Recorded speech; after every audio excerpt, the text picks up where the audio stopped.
Good morning, students. Today we will have our another lecture of design of machine elements, and today's topic which we are going to discuss is construction of leaf spring. So today we will study about how the leaf spring is being constructed, what are the application of it, what are the advantage and disadvantages of leaf spring. So starting from the construction view, I have given you here two figures in which all the particular arrangements which is being attached to a leaf spring are being mentioned here. You can see here that there are few terms.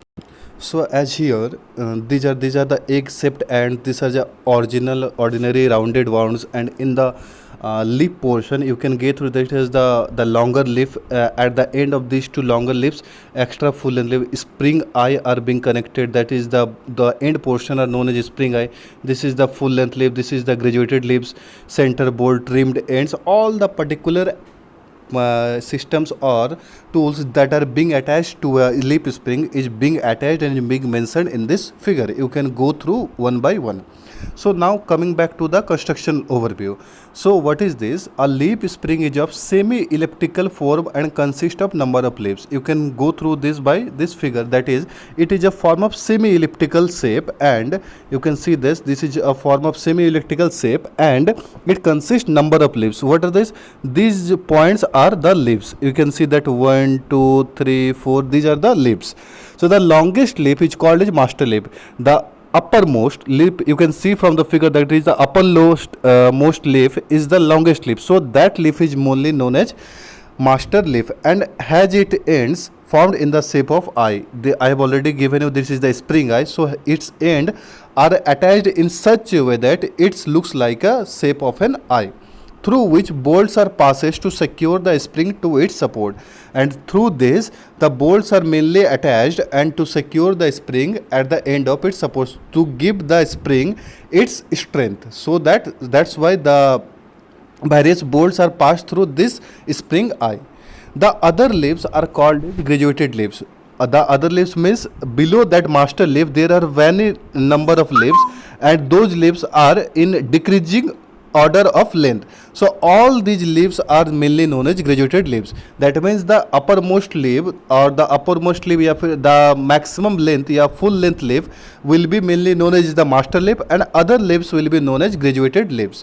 So the other leaves are also called as graduated leaves, which are arranged in the order of decreasing length. I have already told you that it is arranged in a decreasing order of length, and then clamped to the master leaf with the help of strip, and these are clamped to the master leaf with the help of strips.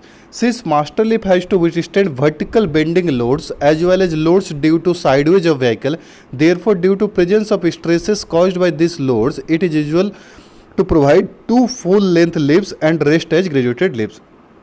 As all the loads being given by the vehicle has to withstand by the master leaf, so in the arrangement or in the construction overview of leaf spring, generally two master leaves are being fitted at the topmost layer, and below that number of graduated leaves are being attached by decreasing order one by one below that master leaf. So overall, if we go through a construction of leaf spring, we can say that in the topmost layer there are two master leaf, and below that there are many numbers of graduated leaves. Now coming back from the points or the tools, small tools which is being attached to a leaf spring. So starting from center bolt, where is this one is the center bolt. So the center bolt, a bolt which is used to hold the leaves together, is called a center bolt. This center bolt is used to hold, that means it generally hold all the leaves in a single point and do not allow the leaves to move in a reciprocating or in a to and fro direction. So it simply hold all the leaves by a single point or by a single bolt. U clamp. So you can see this is the U clamp or the U bolt. Here I have mentioned this is U bolt. So U clamp, a clamp is used to clamp the spring with the axle. A clamp is being used to hold the spring in with the axle, that is being done by U clamp. Rebound clips. So what is the rebound clips? Here I have mentioned you this is the rebound clips. So rebound clips, they are located at the intermediate position in the length. Here is also one, you can see this one is also a rebound clip. They are located at the intermediate position in the length of spring so that the graduated leaves can also share the stresses induced in the full length leaves when the spring rebounds. That means the graduated leaves being allowed to share the stresses when the spring rebounds, it being helped by the rebound clips. That means otherwise it will not be able to share the stresses in between them. Now what is camber? So this will be the camber. You can see here, this one is the camber. So the leaves are initially given curvature so that they will tend to strand under the action of load. This is called camber. That means the distance between the spring eye or the base line to the master leaf, this distance is known as generally camber. Now we will go through the materials for leaf spring. So what are the materials being used for leaf spring?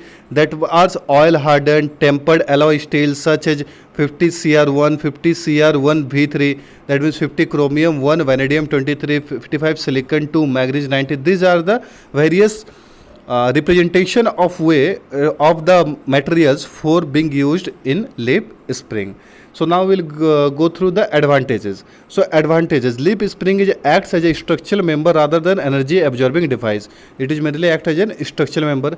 Leaf spring contain the lateral loads, brake torque and driving torque in addition to shock. That means other spring whereas only absorbs the shock. In that phenomenal, leaf spring can also take up the lateral loads, brake torque and driving torque also. What are the application of leaf springs? So application will be in automobiles like heavy loaded trucks, jeep, trailers.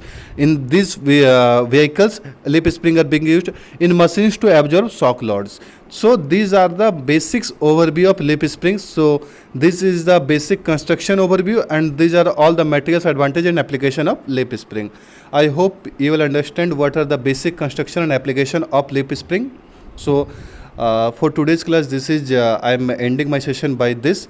So in the next class we will discuss another topic. So thank you for your attention in today's class.